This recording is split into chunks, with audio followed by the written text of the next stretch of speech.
Assalamualaikum Buya, saya hamba Allah ingin bertanya. Di daerah rumah saya ada bapak-bapak yang rajin banget ke masjid, tapi suka memarahi anak-anak yang bermain di masjid.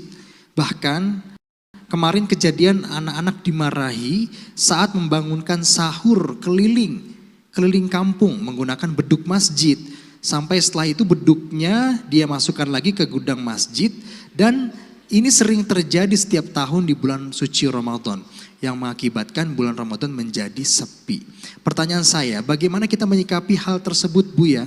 Haruskah kita menegurnya sebagai masyarakat? Terima kasih Buya. Wassalamualaikum warahmatullahi wabarakatuh. Tafadhol Buya. Waalaikumsalam warahmatullahi wabarakatuh. Dan memang ada pesan dari Nabi, tapi cara menangkap pesan itu tentunya harus cerdas kita dan faham. Nabi mengatakan jannibu as-sibyana wal majanina anil masajid ya kama qala Rasul. Nabi merintahkan jauhkan orang-orang gila dan anak kecil dari masjid.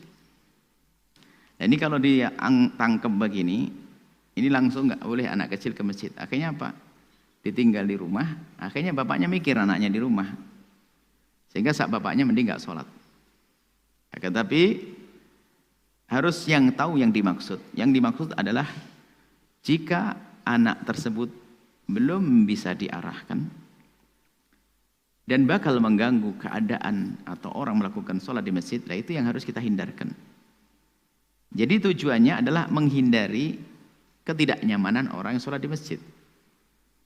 Tapi kalau anak sudah bisa main beduk, lari-lari, itu pasti sudah umur 7 tahun ke atas. Artinya tinggal bagaimana ketangkasan kepandaian kita di dalam mendidik mereka.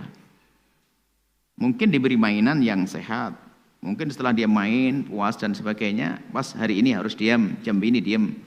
Karena beduk itu adalah mereka lihat menarik. Karena beduk itu akan dipukul adalah waktu menjelang buka, waktu habis taraweh, senang girang. Biarpun anak kecil belum taraweh itu, padahal imam witir terakhir belum assalamualaikum sudah begini itu pentung tabu beduknya itu, nanti langsung durut gitu. Biarpun ada anak lomba-lombaan, wah kita lebih dulu kedengaran dari masjid sebelah. Itu urusan anak kecil. Kalau orang tua nggak perlulah kejar-kejaran sholat cepat taraweh biar nomor 1. Ini sekarang ada juga taraweh begini, kebut-kebutan biar juara. Wah masjid ini tarawehnya juara nomor 1. Wah itu beduknya sudah bunyi. Orang tuanya jadi anak kecil. Jadi maksud kami adalah, maksudnya orang tua kita, makanya kita harus positive thinking kepada siapapun, khusudun nggak boleh. Mungkin maksudnya bapak itu menjalankan apa yang disabdakan Nabi agar kita jaga masjid dari hiruk pikuknya anak-anak kecil. Nah, kemudian lah kok sampai akhirnya mestinya kan dididik aja. Kenapa harus sampai disembunyikan itu beduk dan sebagainya? Permasalahan adalah Anda ini nggak bantu dia dalam mendidik anak-anak. Masa pengurus masjid satu harus ngurusi anak-anak Anda semua yang banyak ini? Lah maksud kami itu yuk bareng-bareng deh buat program meramaikan masjid. Saat bapak-bapaknya datang ke masjid, anaknya bakal diem. Itu yang datang jangan-jangan anaknya tok, bapaknya enggak, kan masalah nanti. Bapaknya ikut ke masjid, ikut meramaikan masjid, ngaji Quran. Akhirnya anak itu terbiasa, bukan liar. Selama ini anak menganggap masjid tempat bermain, kumpulnya anak-anak, ramai di situ, sehingga membuat gara-gara yang nabuh beduk belum waktunya, kemudian merusak mikrofon dan sebagainya. Itu adalah kesalahan kita sebagai orang tua yang tidak mendidik mereka dengan benar. Maksud kami apa? Tetap biasakan anak-anak kecil di hari ini untuk datang ke masjid. 1. Dan jadikan masjid nyaman untuk mereka. Dan pastikan mereka itu akan tidak mengganggu orang dewasa. Maka harus kita didik dengan benar. Kita buat program-program. Main pun perlu diarahkan. Bukan sekadar kita marahi. Anak kecil dimarahi, akhirnya apa? Yang bahaya lagi pada akhirnya terkesan di hatinya, masjid bagiku tidak menarik, adanya orang marah kepadaku. Kan bahaya. Padahal semestinya kita jadikan anak-anak kecil itu ada nostalgia, ada kenangan indah di saat mereka bermain di masjid dan bersama teman-temannya di masjid. Seperti itu. Jadi kami himbau semuanya, jadikan masjid tempat nyaman buat anak-anak. Termasuk dalam sholat berjamaah pun. Kita ajari mereka untuk sholat berjamaah. Cuman ya itu kan, biasanya kalau nanti ada bab sholat jamaah belum ya? Nanti ada barisan anak-anak itu gimana? Kalau dalam yang diajarkan Nabi adalah orang dewasa baru anak-anak kecil. Aturan Islam apa? Tidak ada keharusan bagi 3 orang. 1 anak kecil sampai balik, 2 orang tidur sampai bangun, 3 orang gila. Artinya anak kamu itu tidak kenal khitab untuk sopan sama saya. Kamu yang kenal khitab baru sopan sama anak-anak. Nah ini ada Jawa itu kadang keliru. Jadi orang tua itu marah-marah memaksakan anaknya sopan. Padahal Allah memberi diskon anak kecil itu belum wajib sopan. Nggak apa-apa ada tamu naik-naik gitu. Asal masih anak kecil. Makanya Rasulullah ketika beliau sholat sujud itu Hasan Husain itu naik. Cara Jawa Nabi itu digawe tumpakan. Semua riwayat mengatakan Nabi itu diam saja, gak berani ngangkat. Sampai sahabat itu ada yang ngomong, ini Nabi sujud lama sekali ada apa? Jadi kita punya riwayat itu ya baru kayak sahabat yang agak nakal. Semuanya itu sujud, tapi bareng di atas rata-rata ada sahabat yang belakang ngomong, ada apa tuh ini sujudnya kok lama? Barokahnya itu ditemukan riwayat, oh ono putune tuh. Karena Hasan itu naik di atas punggungnya apa? Nabi. Itu andai kan tidak ada yang ngomong, riwayat ini tidak ditemukan. Barokahnya ada yang ngomong itu mungkin. Kalau sekarang mungkin semua masjid melongok karena orang sekarang jarang yang khusyuk. Kalau dulu hanya satu yang di belakang.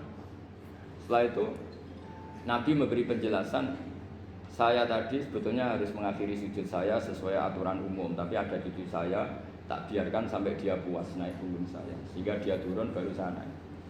Filosofinya apa? Begini, anak kecil satu tidak kena hitop, dua jangan sampai sholat itu jadi problem. Kalau Nabi nyentak Hasan membentak, putu ono bae sholat kok diganggu, maka sholat menjadi trauma. Gara-gara sholat bahasa bentak saya. Lama-lama anak ini trauma dengan sholat karena dianggap problem. Makanya saya termasuk kiai nggak berpendapat anak kecil nggak boleh di masjid. Sering kan anak kecil di masjid, ayo khutbah rame. Saya termasuk setuju tetap boleh. Kalau dibentak di masjid maka dia trauma dengan masjid. Wong saya ke masjid dibentak. Lagi pula kadang-kadang orang tuh gaya-gayaan tok. Wah, rame orang khutbah. Ngeramen nih, padahal kalau nggak diramein anak-anak malah udah tidur. Jadi memang beliau hadir di masjid, jadi tidak ada masalah itu. Makanya saya sarankan ikhwah-ikhwah yang mau ajak anaknya untuk belajar mengajar mereka berjamaah, biasakan dulu kiat ini, jalankan ya. Biasakan yang poin pertama, anak kita ikut dulu sholat di rumah. Kita lagi sholat sunnah, ajak anak kita sholat di sebelah, gitu kan? Biarin dia terbiasa dulu dengan gerakan-gerakannya. Jadi dia mengenal, berdirikan di sebelah kita supaya dia mengenal saf, gitu kan? Rangkul pada saat selesai sholat kalau dia masih lari-lari. Bahasakan walaupun dia belum bisa ngomong. Saya berapa kali terapin ke anak-anak saya. Jangan dianggap anak kena belum bisa ngomong berarti dia tidak paham, enggak. Ya, coba ngomong. Ya, walaupun belum mengerti, anak-anak saya banyak yang dari kecil masih mungkin belum setahun saya ajak ngomong kadang-kadang.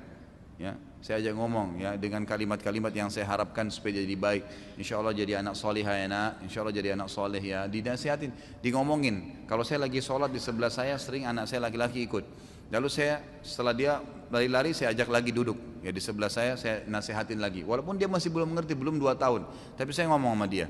Orang kalau sholat nggak boleh lari-lari ya, dinasihatin saja. Nanti satu waktu tiba saatnya di mana dia sholat. Kalau kita sholat dia tahu, dia berdiri di sebelah kita, ruku dia ruku, kita sujud dia sujud. Dan itu sudah mulai dilakukan oleh anak saya yang belum 2 tahun sekarang. Awalnya dia lari-lari. Setelah saya coba nasihatin begitu, saya sholat dia berdiri di sebelah saya. Saya ruku dia mulai bisa ruku, saya sujud mulai bisa sujud, gitu kan? Dia sudah mulai paham kalau sholat tidak boleh lari ke sana sini. Nah itu layak antum ajak ke masjid. Jangan belum tahu sholat antum ajak, nanti kacamatanya orang diambil, nanti dia lari-lari di saf. Kan gitu, jadi masalah. Lebih baik jangan, gitu kan? Jadi jangan sampai niat baik itu malah terganggu karena kita belum menerapkan kiat-kiatnya. Jadi pertama didik dulu dia dengan masalah sholat, gitu kan? Biasakan anda sholat berjamaah dengan dia. Sambil yang kedua dinasehatin, diingatkan, ngomong saja. Ya, insya Allah akan Allah sampaikan ke dia.